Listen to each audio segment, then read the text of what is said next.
Film dibuka dengan seorang wanita yang sedang berbincang di grup Telegram merencanakan perburuan terhadap orang-orang tercela. Sampai akhirnya mereka menaiki pesawat dan salah satu orang buruannya tersadar dari pingsannya. Terjadilah keributan di pesawat itu, hingga Ted menancapkan ballpoint di lehernya. Dia pun membalas perbuatan Ted. Namun salah seorang dari mereka menusuk matanya dengan high heel, dan ditariknya high heel itu, lalu mereka mengurungnya kembali. Saat tawanan tersadar dan terlantar di hutan dengan mulut tertutup, mereka bingung apa yang terjadi. Di tengah hutan terdapat kotak kayu besar. Salah seorang ingin membukanya, tapi lainnya melarang karena takut itu jebakan. Dia tetap membuka dan lainnya bersembunyi. Setelah terbuka, ternyata seekor babi yang keluar dari kotak kayu besar itu. Dia tetap penasaran hingga menjulurkan tangannya ke dalam dan menarik keluar benda dalam kotak itu. Ternyata di dalamnya terdapat sejumlah senjata lengkap. Mereka semua menghampirinya. Mereka menemukan kunci untuk membuka penutup mulutnya. Mereka mengambil senjata itu satu persatu. Kemudian terjadilah tembakan. Mereka berlarian. Seorang perempuan dari mereka terjatuh ke jebakan. Dia ditolong dan pergi menjauh. Tapi tanpa sengaja mereka menginjak ranjau dan perempuan itu terlempar lagi ke jebakan yang sama. Seorang pria berlari menyusuri hutan dan menemukan pagar.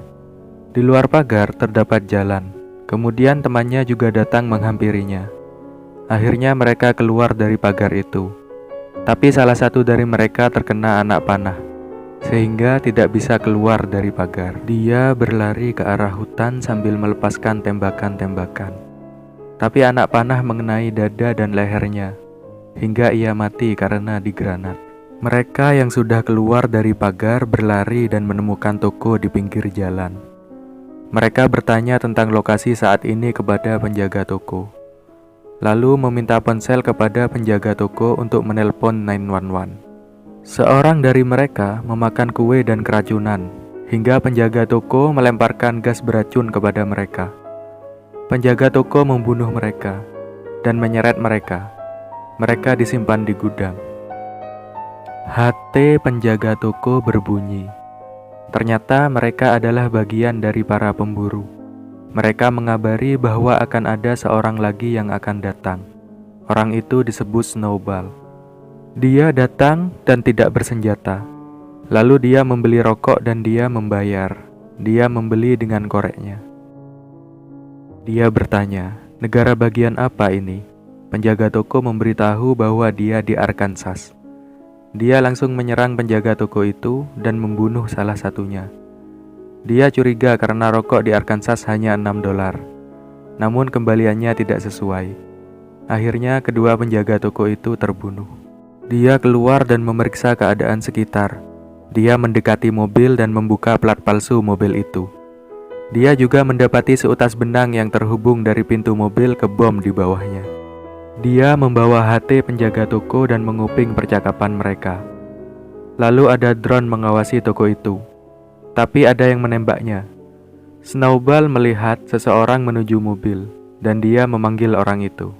Orang itu ingin menembak Snowball. Snowball memberitahu bahwa dia ada di pihaknya. Orang itu tidak percaya dan perlu bukti.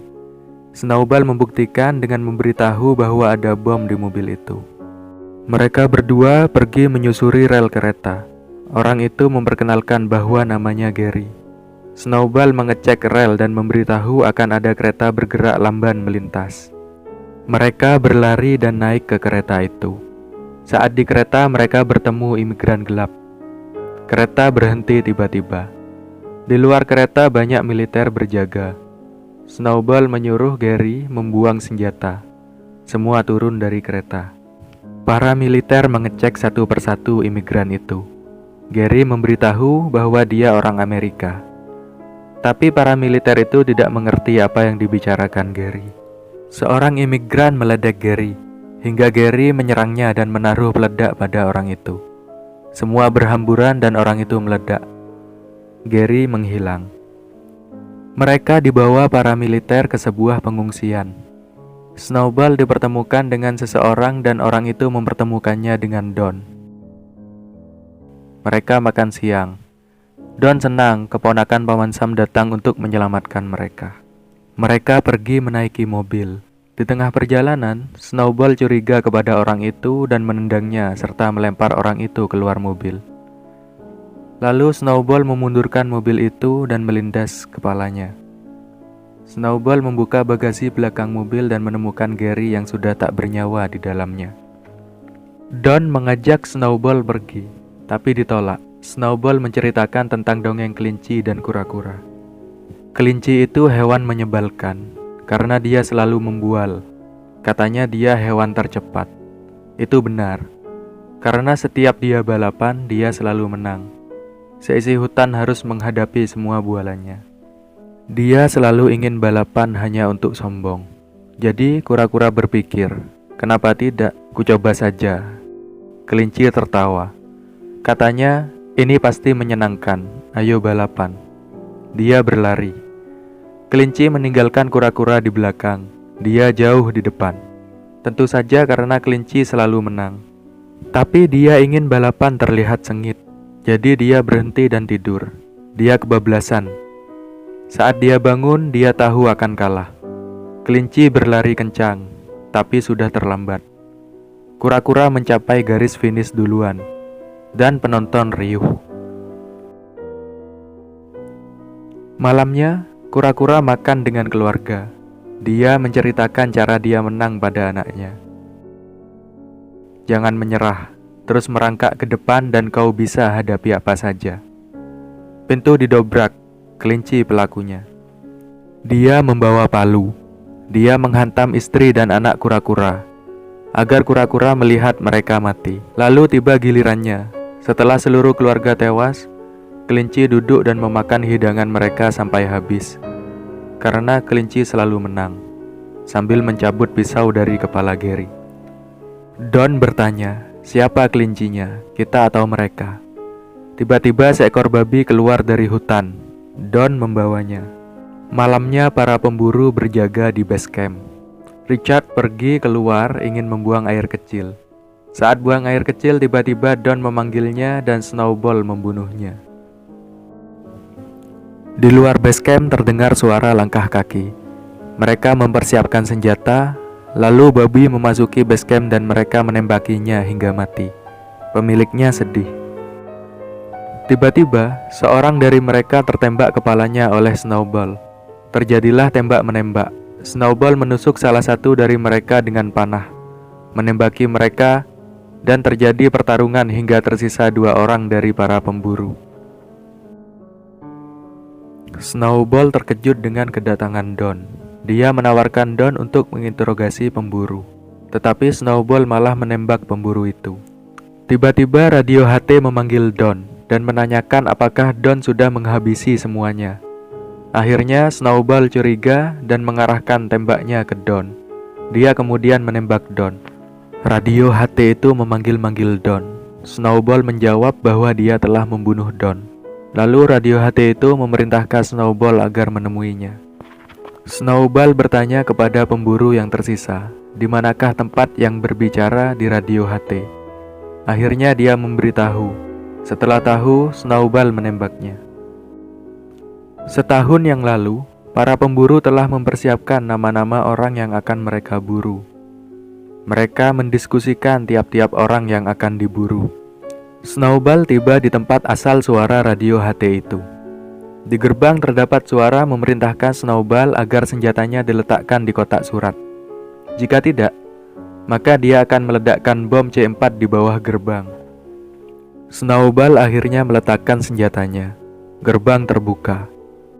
Snowball memasuki villa itu. Dia melihat-lihat seisi villa dan terdapat foto-foto semua temannya yang menjadi korban pemburuan. Fotonya juga ada di situ. Akhirnya, Snowball bertemu dengan ketua pemburu. Dia bertanya, apakah kau membunuh Don? Snowball bertanya, dia anggotamu. Ternyata Don bukan anggota pemburu. Setelah itu, mereka berkelahi. Snowball hampir saja membunuhnya dengan pisau. Mereka terus berkelahi. Snowball melempar barang yang ada ke arahnya. Ketika Snowball melempar botol hitam, dia menangkapnya dan menyimpannya. Snowball menendangnya dan tertawa. Ketua pemburu itu mengambil senjata di tasnya dan melepaskan tembakan. Snowball lari ke ruangan atas. Dia mengejar dan Snowball berusaha merebut senjata itu sampai tangannya terjepit.